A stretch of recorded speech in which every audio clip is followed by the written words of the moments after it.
Hi, welcome back to Tallulah's Kitchen. Today we're talking about all things chocolate. As you can see, there's a lot to work with here. So first we're gonna start off with Get Back to Human.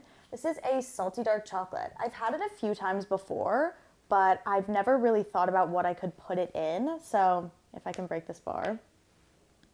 It's very rich, so I would definitely recommend, I would say eating it alone. I feel like this is a great afternoon snack before you go to bed, something that you can just pair with a light drink at the end of the night.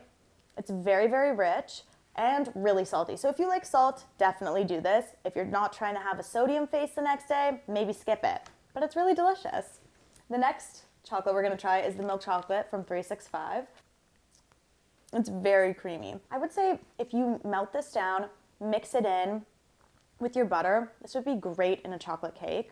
Really love it. The next one is Theo, which also has sea salt, a very common trend, as you will see with all of the other chocolates as well. I've never tried this brand before, but I liked their packaging, so hopefully good things.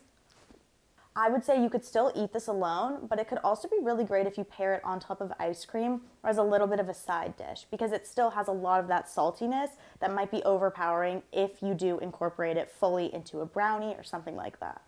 Okay, the next is Lindt, which is also dark chocolate with sea salt. Love the salt.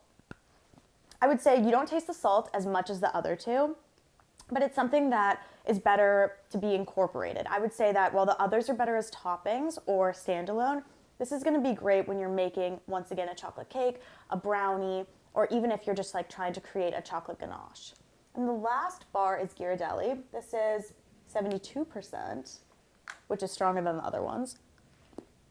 And I would say it has the same creamy consistency as the Whole Foods one with a darker texture. So I would say it's great. I would definitely pair it with something like cherries or blackberries. I feel like that could be really great to work with that. Okay, moving on to chocolate chips. We got some vegan chocolate chips. These are from Enjoy Life. They're recommended by my friends, and honestly, I really do like them. As you can see, the texture and the overall color of it is a little different than everything else. It's a little more subdued. And they definitely have a little bit of a chalky texture, but I think if you're looking for something with no dairy in it, next to the white chocolate, I personally don't love white chocolate. It's a little too sweet for me. If I'm gonna do chocolate, I'm gonna do either milk or dark or semi-sweet. Not necessarily white, but you know, you gotta try out some variation, I guess.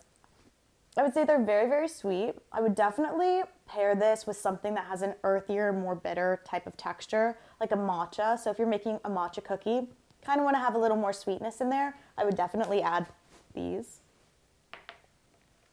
The next are dark chocolate.